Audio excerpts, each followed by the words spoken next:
Once upon a time, there was a woman who had been lost in the desert for 3 whole days without water. Just as she was about to collapse, she saw what appeared to be a lake just a few hundred yards in front of her. Could it be?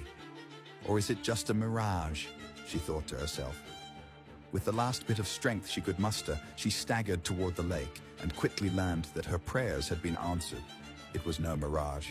It was indeed a large, spring-fed lake full of fresh water, more fresh water than she could ever drink in her lifetime. Yet while she was literally dying of thirst, she couldn't bring herself to drink the water.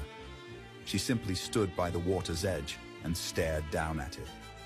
There was a passerby riding on a camel from a nearby desert town who was watching the woman's bizarre behavior. He got off his camel, walked up to the thirsty woman and asked, "Why don't you have a drink, ma'am?" She looked up at the man with an exhausted, distraught expression across her face and tears welling up in her eyes. "I am dying of thirst," she said, "but there is way too much water here in this lake to drink. No matter what I do, I can't possibly finish it all."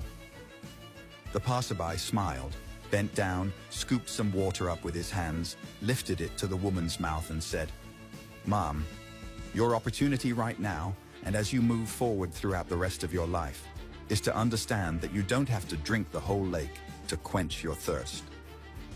You can simply take one sip, just one small sip, and then another if you choose.